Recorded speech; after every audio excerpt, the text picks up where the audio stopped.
Je me trouve devant le palais de justice de New Carlisle où une vigie est organisée par l'organisme Femmes en Mouvement. Une vigie organisée évidemment pour faire la commémoration donc de l'incident de la Polytechnique où un tueur a assassiné 14 femmes le 6 décembre 1989. Mais aujourd'hui également, on essaie de faire passer un message actuel, celui qui concerne la violence envers les femmes. Donc j'ai avec moi la représentante de Femmes en Mouvement. Si vous vouliez me dire en fait en quoi consiste votre manifestation d'aujourd'hui. Bien, aujourd'hui, c'est pour rappeler que la justice est importante. Donc, c'est pour ça qu'on se retrouve devant le palais de justice. C'est important de se rappeler que toutes les femmes peuvent vivre des violences. En fait, c'est une femme sur trois au Québec qui est victime de violences au cours de sa vie. Donc, c'est un nombre important.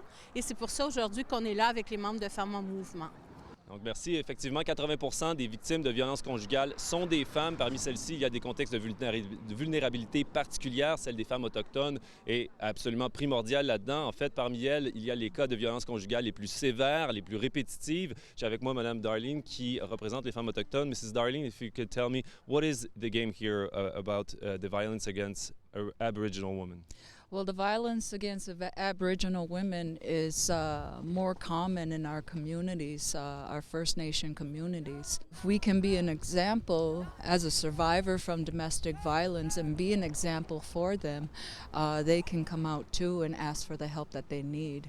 And being here to support a good cause is great. Thank you very much. Bon, effectivement, l'essentiel est de transmettre un message clair et de doter les femmes des outils nécessaires pour pouvoir, en fait, passer leur message. D'ailleurs, il y a une symbolique particulière qui avait été utilisée aujourd'hui, celle de la symbolique de la théière. Alors, si vous pouviez m'expliquer rapidement en quoi consiste cette symbolique de la théière. Bien, ça symbolise le fait que on a le droit de dire non. On m'offre du thé, je peux dire oui, changer d'idée, comme que je peux dire non. Et c'est la même chose pour la sexualité. Non, c'est non.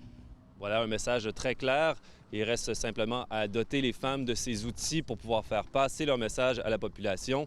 Ici Alexandre Courtemanche, New Carlisle.